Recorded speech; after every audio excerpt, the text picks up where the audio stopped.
Como les platiqué en el video del día de ayer cumplí 4 años de haber sufrido un infarto que me provocó un paro cardiorrespiratorio, por lo tanto me mató de alguna manera. Y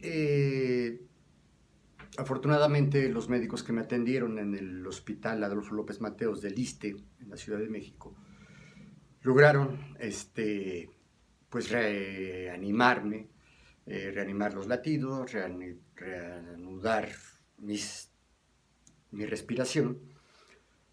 Después de más de 15 minutos, entre 15 y 20 minutos de estar batallando, dándome este tratamiento de reanimación cardiopulmonar que ya medio se los expliqué la vez anterior. Después vinieron distintas anécdotas, ¿no? Desde las formas terribles de alucinación que quedan como secuela del coma inducido o la sedación profunda que le llaman los médicos, porque hacen esto precisamente cuando hay lesiones graves que pueden poner en peligro ya definitivamente la vida del paciente, ¿no? Y ese fue mi caso. Me pusieron en un coma inducido, en una sedación profunda. Y bueno, salir de eso, porque después se me complica mientras estoy en esa sedación profunda porque adquiero una neumonía hospitalaria que son agresivísimas y que yo por alguna misteriosa razón superé rápidamente y casi sin darme cuenta porque yo estaba pues en coma, ¿no? No era un coma resultado del infarto, sino un coma resultado de la medicación. Es decir, la medicación consistía en ponerme en coma, más otras cuestiones, ¿no? Todo después de la intervención de cateterismo que me hicieron para colocarme 5 stents que permitieron que mis arterias dañadas, con excepción de la que estaba muerta desde hacía muchos años, no sabemos cuánto, no sabemos cuándo, yo no recuerdo cuándo fue, pero bueno, con excepción de esa arteria, la arteria descendente, se pudieron reparar las arterias que fueron dañadas por el infarto y se necesitaron 5 stents. Bueno, 4 horas de estar sometido a esa intervención, de lo cual tampoco me di cuenta. Ahí yo no estaba todavía en coma inducido, estaba en un coma por el infarto, ¿no? Fue hasta que salgo de la intervención para meterme los stents, de esta intervención de hemodinamia, eh, una cardioplastía le llaman, ¿no? Después de la cardioplastía, pues me remiten a la unidad de cuidados intensivos y es allí donde me ponen en un coma inducido.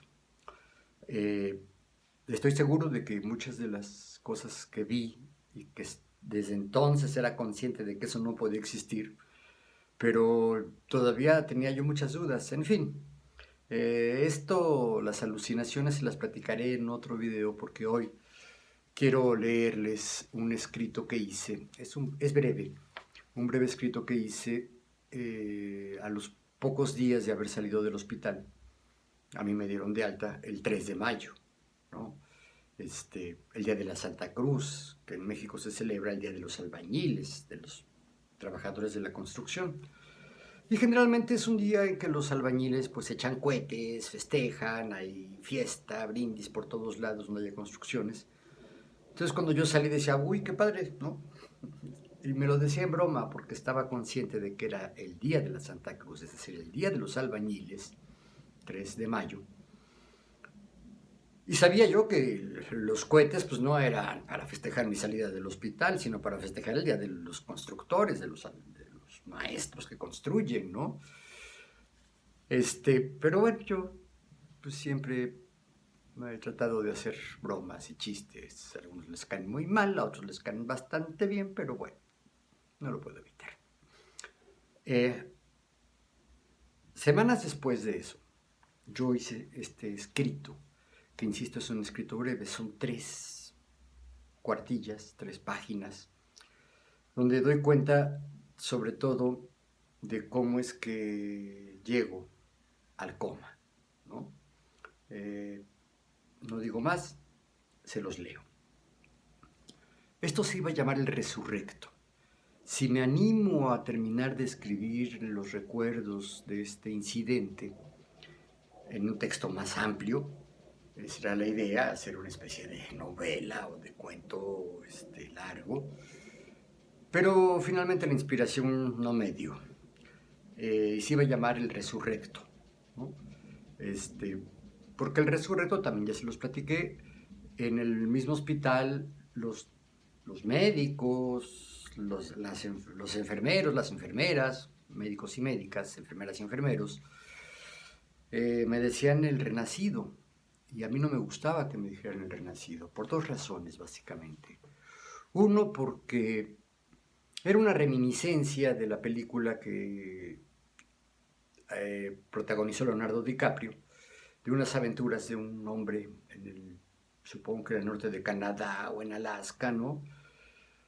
Y bueno, cómo sobrevive al ataque de un oso, a unos balazos que le mete un enemigo, a un pleito donde lo apuñalan terriblemente y el tipo sobrevive y sobrevive y sobrevive y al final cobra venganza, ¿no?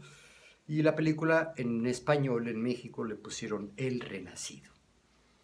Y yo entiendo que el renacido pues es el que vuelve a nacer y cuando naces pues no naces viejo, no naces adulto, no naces midiendo más de 51, 52 centímetros, si acaso, ¿no? De pesar 3,5, 4, 5 kilos tal vez, ¿no? Y claro, pues yo era un hombre ya de unos 61 de estatura y de casi 80 kilos de peso, ¿no? Y ya tenía la fisonomía prácticamente como la tengo ahora, no he cambiado mucho de hace 4 años a ahora, ¿no? Tal vez el bigote más canoso, tal vez más pronunciada la arruga de la frente, en fin. A mí no me gustó, pues, que me dijeran el renacido por esos dos hechos. Uno, yo no quería que mi apodo hiciera referencia a un hombre heroico. O sea, finalmente, si yo tuve algo de heroísmo, fue un heroísmo absolutamente involuntario. Yo no lo hubiera querido vivir, ¿no? Creo que los verdaderos héroes, pues, fueron los médicos que me salvaron. Y mis parientes y amistades más cercanas, que, híjole, se mostraron solidarios, me reanimaron, me mandaron reiki, me visitaron, fueron y donaron sangre.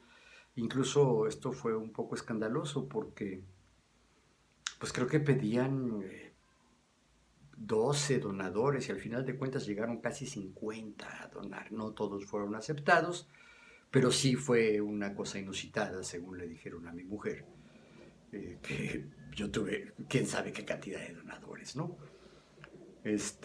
Y muchos médicos fueron a visitarme también porque se había rumorado en distintas partes del hospital la avalancha de apoyos que yo había recibido, la aglomeración de gente en espera para entrar a visitarme, todos los horarios de visita estaban saturados, incluso uno de mis tíos, mi tío más querido, que es el hermano menor de mi mamá, mi tío Amador, estuvo casi de planta ahí en el hospital, mientras yo estuve internado, y nunca pudo subir a verme porque siempre cedía su lugar para que alguien más subiera a visitarme. En fin, recibí apoyos inesperados, visitas inesperadas, y ese apoyo emocional creo que fue definitorio también para mi recuperación, mi pronta y buena recuperación. Si el amor cura, recibí caudales de amor. En fin. Pero hay cosas también que quiero contar, ¿no? Yo imaginé muchas cosas. Por ejemplo, el hospitalito. No les voy a explicar más porque les voy a dedicar un video específico a el hospitalito, ¿no? Otras eran las cosas que yo veía que no estaban en realidad, ¿no? Pero bueno, eso ya se platicaré después. Esto es una especie de introducción a lo que iba, o tal vez sí termine siendo una narración más larga, ¿no? Se llama El Resurrecto, porque eso sí, Yo resucité, me resucitaron. Ajá. No renací, porque cuando salí de esto, pues estaba igual de viejo que antes, ¿no? Nada más que ahora con el corazón dañado. Y tiene distintos apartaditos, ¿no? Que tienen su encabezado, por lo tanto son como mini capítulos, ¿no? El resurrecto, y el primero es el apagón. Dice así: la mortal punzada en su pecho fue también un paulatino apagón en su lúcida conciencia, un suave pero definitivo borrón en la firme necedad de su memoria. Así empezó a olvidar la cuenta de las horas, de los días. Dejó de darse cuenta de si respiraba, de si algo le latía o de todo lo que le sucedía. Después supo que a la entrada del hospital, sin deberla ni temerla, fue declarado muerto. Casi 20 minutos sin respiro ni latido. No tuvo revelación alguna, no hubo luz blanca al final de ningún túnel, ni la imagen de un dulce hombre barbado que envuelto en una túnica blanca le daba amorosa bienvenida. Tampoco sintió el alivio de la levitación de su espíritu flotando hacia lo alto, mientras veía abajo su cuerpo moribundo, quebrado y abatido. Ninguno de sus muertos apareció para recibirlo, ni sus abuelos, ni sus padres, ni sus tíos, ni su hermano menor precozmente fallecido. Todo fue una absoluta nada, un apagón total que durante varios días de coma inducido anuló su corteza cerebral y solo dejó latiendo a su recién rehabilitado corazón. Sin sensación alguna de su propio cuerpo, y menos de lo que sucedía a su alrededor, ni siquiera su respiración era producto del movimiento autónomo de su diafragma. Así, durante más de 100 horas, fue totalmente incapaz de esbozar una noción en su mente y menos de convertirla en palabra pensada. Vivía, pero no era ni existía. Perdido en el vicio de la inacción, ubicado en el nirvana de la quietud. Los días sin nombre. No siento malestar alguno. Sé que estoy despertando después de mucho tiempo de estar dormido. Creo que es temprano, pero tengo mucha hambre. Nadie se ha levantado. Detrás de la intermitencia sonora de los monitores, alcanzo a escuchar respiraciones pausadas y leves ronquidos. Intento abrir los ojos. Los siento limpios, pero mis párpados están débiles. Logro entreabrirlos. La visión es borrosa, casi toda oscura. Entre la densa penumbra de ese salón, creo adivinar mesas como de billar en las que se quedaron a pasar la noche quienes se encargan de cuidarme y que en cuanto se levanten me abastecerían el desayuno. No me interesa saber dónde estoy ni qué hago aquí. Todo lo que me preocupa se deriva hacia mi despierto apetito. ¿Por qué duermen tanto estas personas? ¿Qué hacen aquí si no cuidarme? ¿No habrá nadie despierto que se ocupe de mi hambre? No me levanto porque está muy oscuro, me siento muy cansado y no sabría dónde acudir. Decido volver a dormir. La penumbra es casi total y el monótono sonsonete de monitores y ronquidos arrullan mi hambre. Me siento protegido. La reconexión. Transcurrí por esa nada. No puedo decir que la viví. Primero fue la punzada asesina que desató el apagón de los días sin nombre. Luego el fallido intento de despertar a la plena conciencia. Después la evolución de mis respuestas a los estímulos externos. La interacción con la realidad objetiva y con los prójimos. De cómo intentaba expresarme y manifestarme a los otros, más allá de mi moribundo cuerpo lastimado y de mi obnubilada conciencia. El motor de esa conciencia reflexiva era y es la convicción de que fui yo quien menos sufrió con mi agonía y mi resurrección. Todavía me corroe la conciencia tanta lágrima derramada por mí sin haber tenido yo la culpa. Siento esa extraña responsabilidad y no por mí. Pero para recuperar la conciencia no bastaba con ver y oír. Muy al principio del reinicio de mis sistemas vitales, las percepciones visuales y auditivas respondían más a los estímulos de la muy debilitada memoria que a los rayos lumínicos o a las ondas sonoras.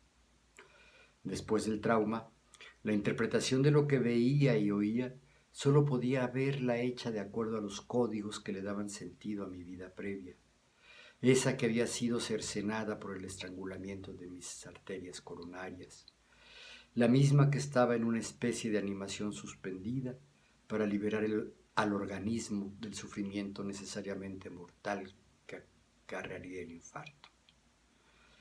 Así, los estímulos que provenían de los sentidos, de la percepción sensorial, eran deformados por los apremios que se generaban en las áreas más primitivas del encéfalo, en aquello que ha sido conocido como cerebro reptiliano. Así, una vez restablecida la dinámica cardiopulmonar más elemental y superado el riesgo mortal más inmediato, el tratamiento médico se orientó a despertarme, a sacarme del coma inducido, a estimularme para recuperar el estado de alerta y el nivel de conciencia que hubiera podido quedar después de los varios minutos sin latidos ni respiros y las muchas horas de adormecimiento cerebral y de entumecimiento corporal.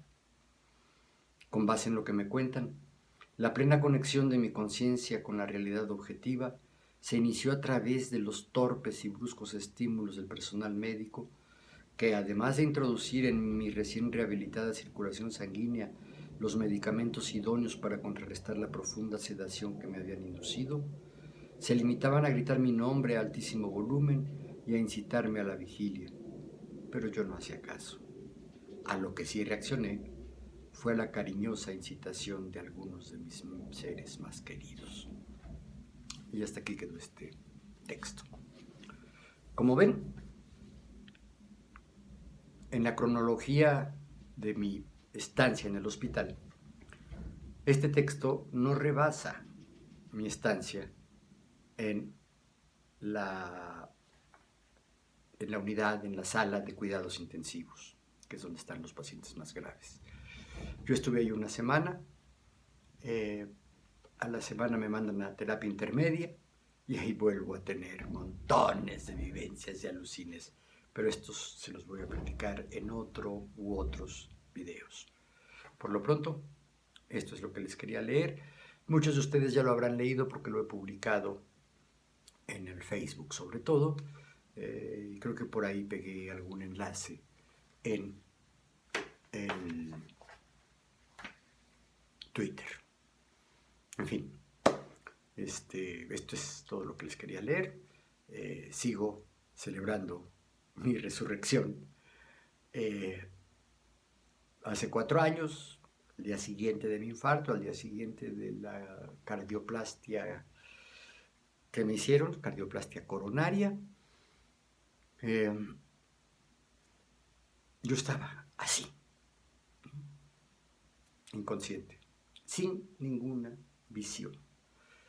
Cuando empiezo a recuperarme, trato de recordar lo que percibí, lo que viví, lo que pensé, lo que sentí, y nada de lo que se dice de la vida después de la muerte. Nada. Empiezo a tener imágenes, recuerdos, cuando empiezo a recordar la conciencia. Pero bueno, eso se los detallo en otro video. Gracias por llegar hasta aquí, gracias por verme. Ahora sí, menos de 20 minutos.